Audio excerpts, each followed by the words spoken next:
దొరల పాలన అంతం కావాలంటే కాంగ్రెస్ గెలవాలని రేవంత్ రెడ్డి పిలుపునిచ్చారు.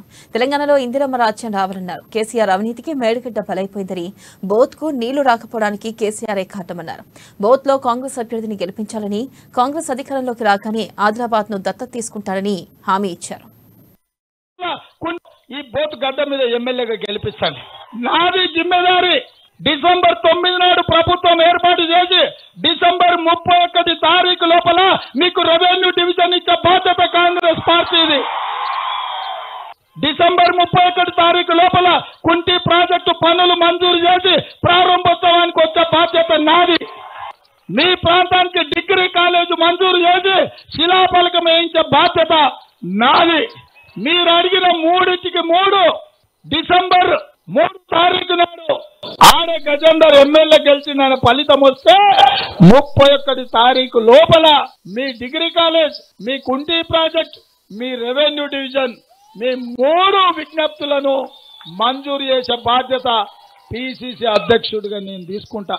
ఇదే కాకుండా నేను మళ్ళొక మాట ఇస్తున్నా. నేను పుట్టిన ఊరు నల్లమల ఫారెస్ట్ అంటే పశుపతి నుంచి తిరుపతి వరకు ఒకటే అడవి. పశుపతి అంటే నేపాల్ ఉంది, తిరుపతి అంటే రాయలసీమలు ఉంది. ఆ అడవి ప్రాంతమే, ఆ దండకారణ్యమే ఈ ఆదిలాబాద్ లో ఉన్న అటవీ ప్రాంతం.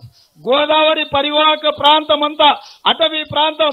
ఈ ప్రాంతం నుంచి ఆ ప్రాంతానికి, ఆ ప్రాంతం నుంచి ఈ ప్రాంతానికి రావాలంటే ఈ దండకారణ్యంలో నడుచుకుంటూ వస్తే అక్కడ తిరుపతిలో మొదలు పెడితే నా ఊరు పాలమూరు నుంచి ఆదిలాబాద్ వాడి నేపాల్ వరకు మనం పోవచ్చు. మనమంతా ఒక్కటే. పశుపతి నుంచి తిరుపతి వరకు ఉన్న ప్రజలందరూ వాళ్ళ సమస్యలు, వాళ్ళ బాధ, వాళ్ళ వెనుకబాటుతనం, మన ప్రాంతాన్ని, మన గిరిజనుల్ని, మన లంబాడి సోదరుల్ని ఈ పాలకులు ఎట్లా నిర్లక్ష్యం చేసిరో ఆ బాధ నాకు తెలుసు. అచ్చంపేట అడవులైనా ఆదిలాబాద్ అడవులలో ఉన్న బిడ్డల సమస్యలు ఒక్కటే. అచ్చంపేట అడవుల్లో పుట్టిన నాకు తెలుసు అటవీ ప్రాంతంలో ఉన్న పేదల సమస్యలు ఏంటివో.